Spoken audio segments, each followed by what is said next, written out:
Hello all you Hellions and welcome back. For this week's shower curtain movie pick, I decided to stick with Tobe Hooper. And wouldn't you know it, the sequel to the latest video I did is on my curtain. This movie is, of course, the Texas Chainsaw Massacre 2. And here it is on my curtain. Right there over in the corner. You can barely see it. This is a movie I had seen years ago, just once, and honestly, I couldn't remember anything about it, so I was very excited for the rewatch. This excitement changed, however, within the first 30 minutes of this movie. Have you ever watched a movie and thought, what the fuck were they thinking? I mean, they must have been watching what they were filming and being like, this is complete shit. This movie follows a woman by the name of Stretch. She is a DJ that works in the local radio station by the name of Red River Rock and Roll. We also follow a man by the name of Lieutenant Enright, or Lefty, as he prefers being called. He has come into town to investigate a rash of chainsaw killings that have been going on throughout the state of Texas. Now, the local police do not believe that there's anything really going on, so he's left to do the investigations on his own. Let's get into it. Now, the opening had promise. It really did. We learned that Sally had gotten away, of course, and she had told the police what had happened to her and then went comatose. So apparently the house where all of this happened, or even the farmland, was never discovered, which I don't see how, but whatever, that's okay. And so it was greatly believed that the events that she depicted happened to her and her friends never really took place. Despite the fact that for the last 13 years, chainsaw murders have been happening all over the state of Texas. We see a couple of friends driving around acting the fool.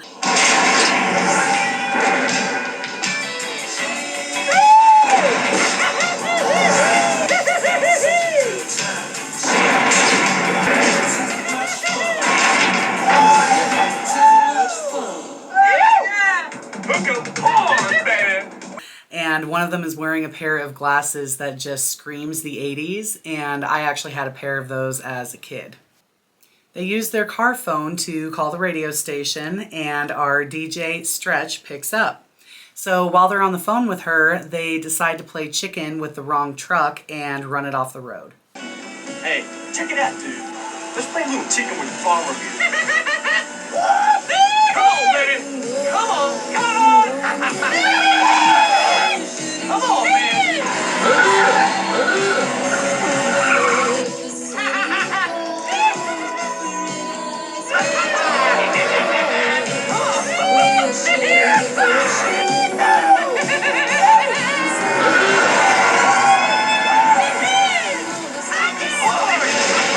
Later on that evening, they decided to call the radio station again. KL for Red River Rock and Roll request. What is Stretch? It's the buzz again. Oh, not again. Hang it up, lame-o. Go call your mother. And while they were live, the truck that they had run off the road earlier that day reappears. A corpse jumps out of the back of the truck. Shit! Hurry up with the fuck! What the hell is that? It's some kind of geek! The geek's got a... Come on, what is that? Come on, get out of here! Where'd he come from? And look who's back.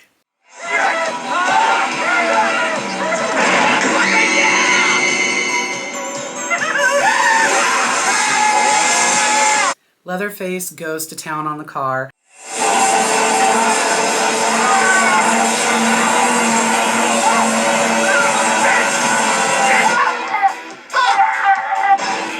And he also removes the top half of the driver's head, causing him to crash, killing the passenger.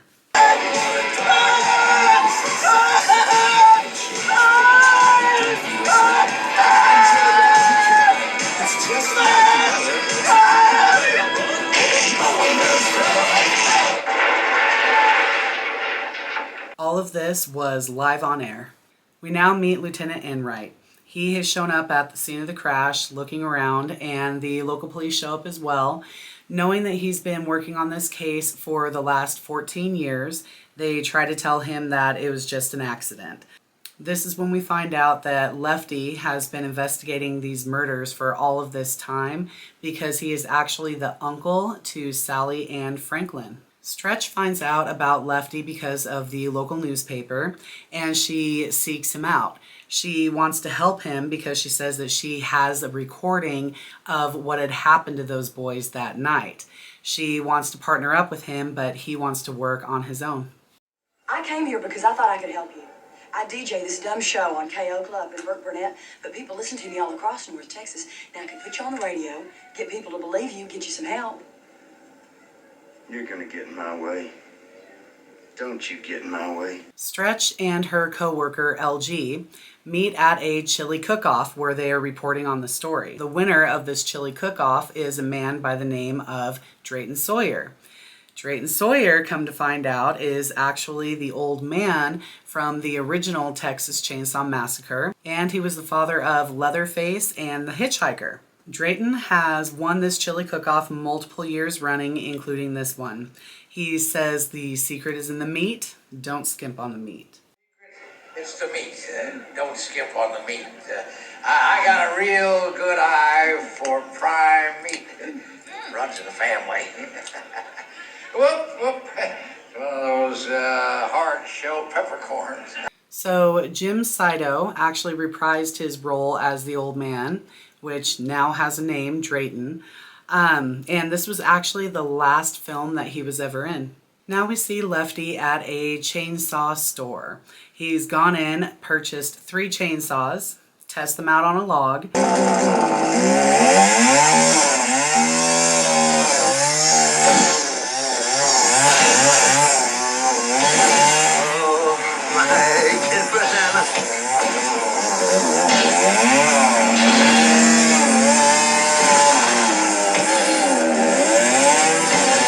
And then goes to see Stretch. He has gone to convince her to actually play that recording that she has back on air. I want to hear it on the radio. On your show. She is definitely reluctant to do it, not sure about the legalities involved, but eventually she decides she will.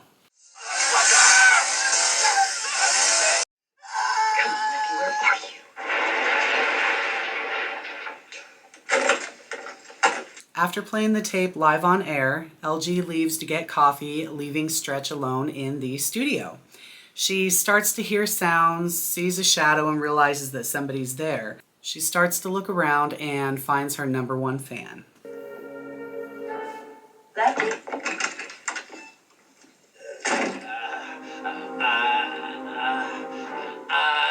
I wanna buy some radio ad time. Now I have to admit, this guy is pretty damn creepy. And what they have him do with the hanger, ugh. But now that we're here in flesh and blood, I could maybe make a request and it'd still count, huh? Sure. Well, what about... We find out this guy is Chop Top. Apparently, he's the twin brother to the hitchhiker from the original movie, now known as Nubbins. He is the corpse that you see Leatherface holding in the back of the truck in the beginning of the movie. Leatherface now comes through the wall, accidentally hitting Chop Top on the top of his head with a chainsaw. We find out he's fine. He's actually got a metal plate in his head, but he does complain about the heat being burned when that chainsaw hit him in the head. This is kind of a throwback to the end of the original movie when Leatherface falls back and cuts his leg with this chainsaw. The actor Gunnar Hansen said that that actually burned him when it hit the metal plate that was in his leg to protect his skin. Oh,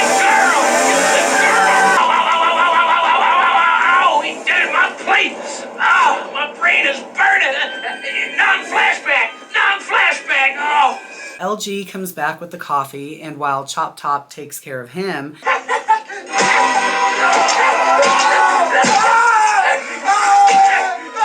Leatherface is upstairs, romancing Stretch. At first, when you see the scene with the chainsaw and the ice chest, it seemed to go on forever. And I'm thinking, what is the point of this? After a minute, I looked at it and I was thinking, wait a minute, is he...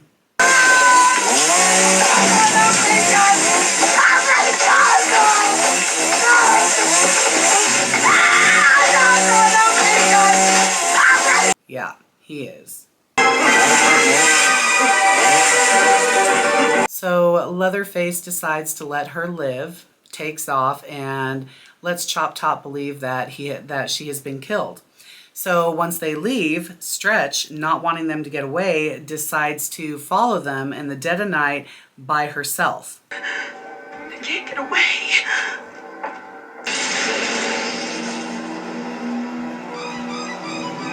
God damn it, Lefty, you're late. Damn it, Lefty.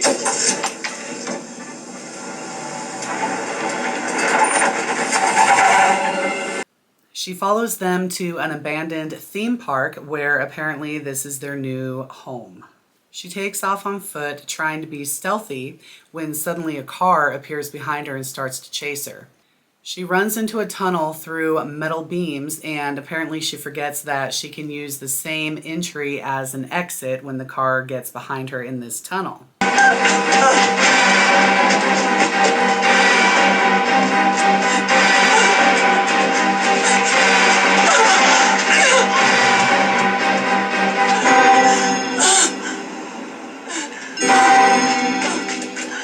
Luckily for her, it's just Lefty. Why he decided to chase her down this way, who knows? Come to find out, he just used her as bait, which is why he wanted her to play the video on air. Stretch then falls through an opening that leads to an underground cavern that apparently the Sawyer family has made their new home. While Lefty, equipped with his newly bought chainsaws, enter the compound and starts sawing through beams.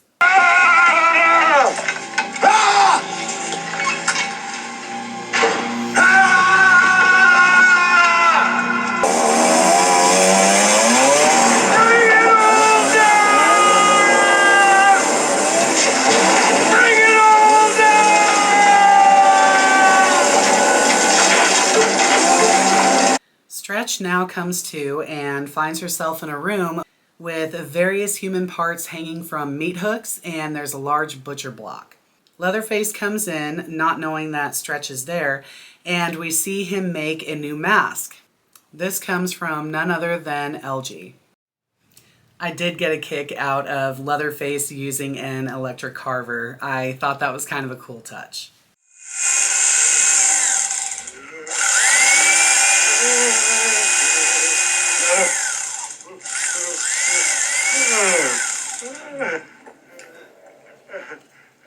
Leatherface sees that Stretch is now in the room, and he continues to romance her. He even lets her try on his new mask. That was sweet.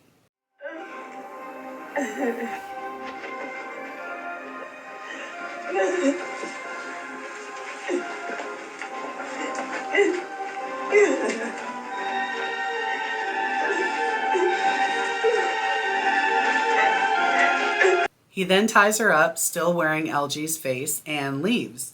At this time, LG wakes up and sees her. Must have been a trip seeing someone wear your face. My darling. LG helps her get free, and then he dies.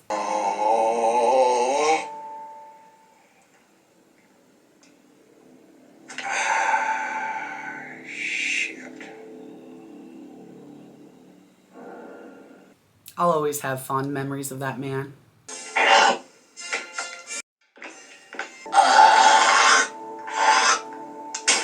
And then, in a very classy move, Stretch gives him back his face. Admittedly, that was a pretty cool scene as well. They had a couple of those in this movie. And alrighty, we have another throwback. As Lefty is walking through the home of the Sawyers, he finds his nephew Franklin, still in his wheelchair and still holding on to that flashlight, which we find out that even 14 years later still works. Stretch is now seen trying to escape. take care of the house again. Oh, man! It's a hit! It's a bang! It's a smash!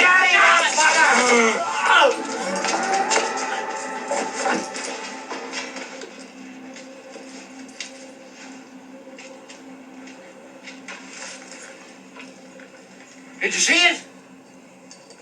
Well, did you? Didn't you? Did you? Didn't you? And Leatherface chases after her. He catches up to her, and after another long, drawn-out scene, Drayton and Chop Top catch up. They then realize that Leatherface has a crush. Bubba likes her. Bubba's got a girlfriend. Bubba's got a girlfriend. Bubba's got a girlfriend. Bubba's got a girlfriend. Bubba's got a girlfriend. Bubba's got a girlfriend. Bubba's got a girlfriend. Bubba's got a girlfriend. Is that what this is, Bubba? The old hock and cut swindle, huh? Or Bubba, as we find out is apparently his real name. We have now come to the biggest rip-off scene that continues throughout the rest of the movie. Stretch has been knocked out and comes to at the dinner table with the rest of the family sitting around. We see that Grandpa is still alive after 137 years, and it is once again decided that he will be doing the killing of Stretch. They help him with a taste of her blood. Yeah! Oh, that's good, isn't it, Grandpa? And then they set him up with a hammer. This time, however, he's a little bit more sprightly than he was 14 years previously.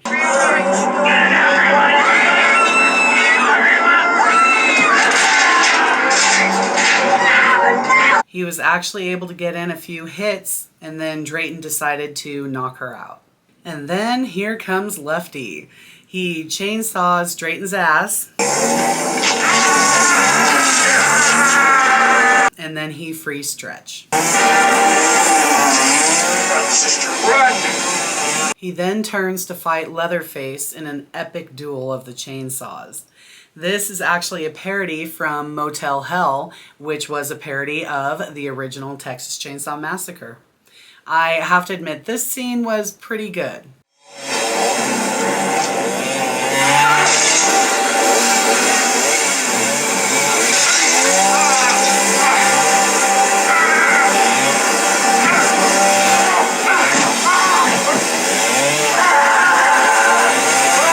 Leatherface is taken out in the most theatrical way.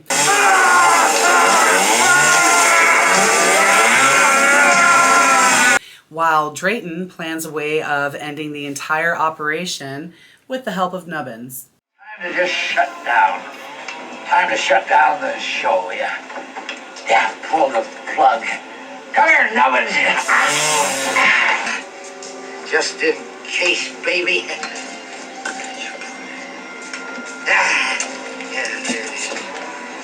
Once again, Leatherface, as we saw in the original movie, gets hit in the head with a large tool. This time, however, it was thrown by Grandpa, who was trying to help him, but instead hurt him. He falls, but instead of cutting his own leg, he cuts Dayton instead. So I guess they changed it up a little bit.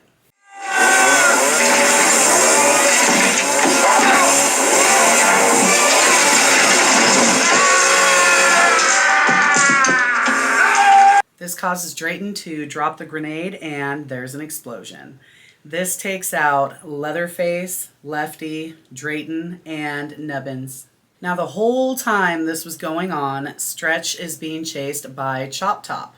He gets behind her and starts slashing at her back with a razor blade. I guess he and his brother are a lot alike.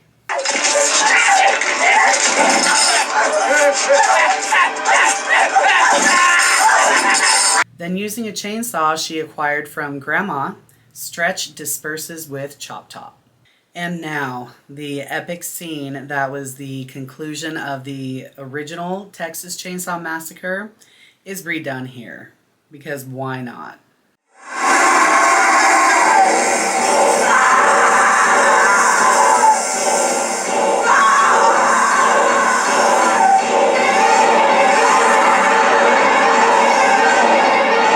Again, what the hell were they thinking? So the only real saving grace for this movie was the makeup and special effects. They really have Tom Savini and others to thank for this. He did the makeup for Grandpa, which he feels was one of his best. They had some really good ideas, just bad execution. I did like the chainsaw scene, the Battle of the Chainsaws. I thought that was pretty creative. Even though these characters were beyond goofy, they were terrifying to look at.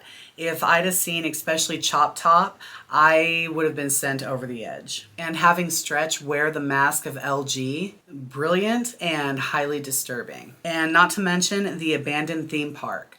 The visuals were outstanding.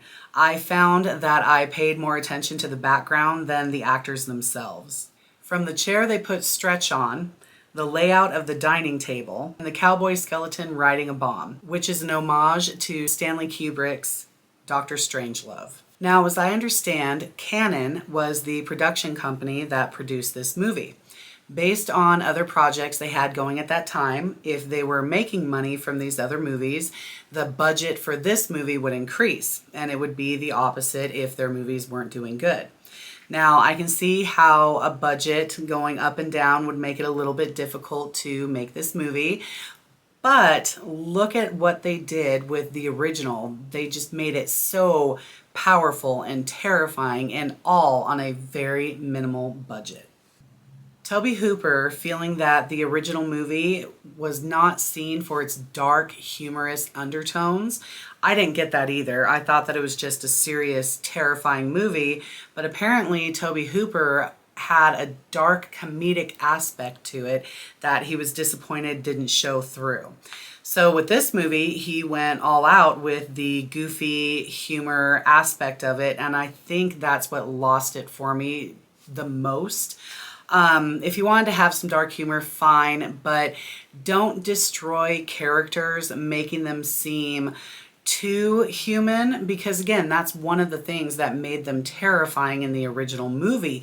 You didn't know who they were, you didn't see a human aspect of them, and that's just, again, repeating myself, terrifying. I also felt they went wrong by giving the family member names. In any possession movie, you know how if you learn the name of the demon doing the possessing, you're taking away some of their power. Well, I felt that happened in this movie.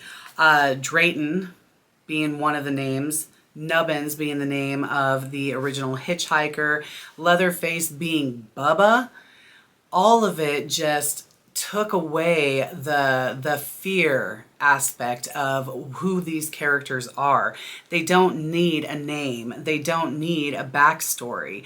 We don't need all of that. All we know, or all we should know, are their characters, what they are there for, and not put any meaning behind it, in my opinion.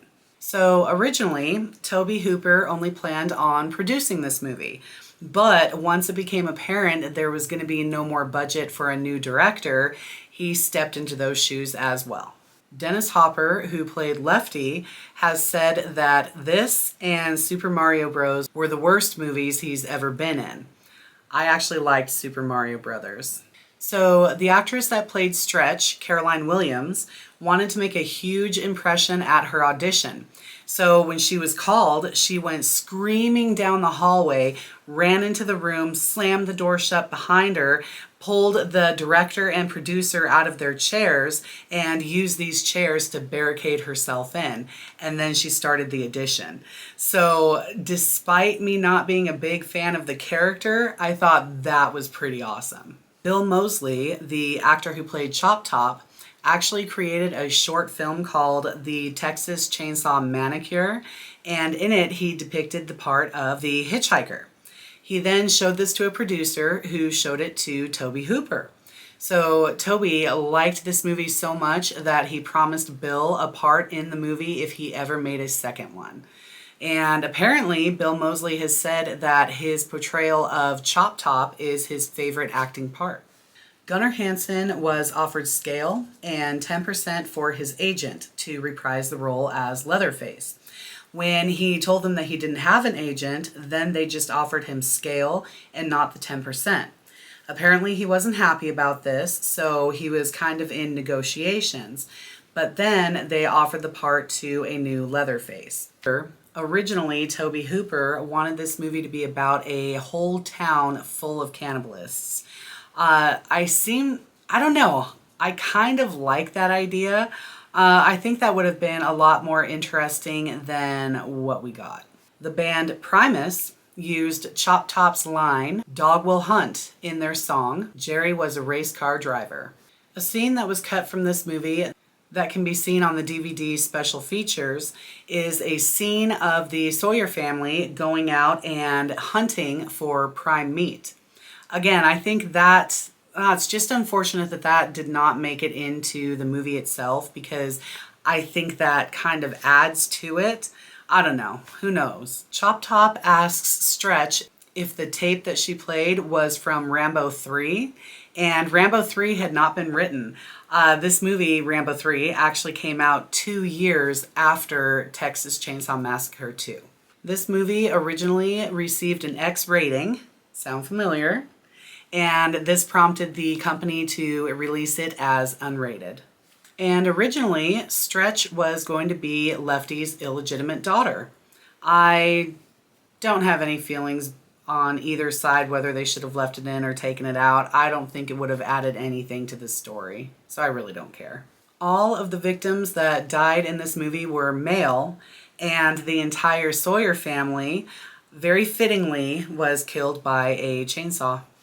So all in all, I really did not care for this movie. I didn't like the storyline. There were a couple of saving graces in there. I really liked that Tom Savini did the special effects, because again, this movie was pretty to look at. You know, there were a lot of interesting things to be seen in the background. So check that out. That's pretty cool. But I don't think that was enough to save this movie. Unfortunately, I will be giving it only 2 coffins. Not a hit with me, and I will not be revisiting it soon. So there you have it. Let me know what you think in the comments. Do you agree? Do you disagree? And once again, thank you all for watching. I will see you next time.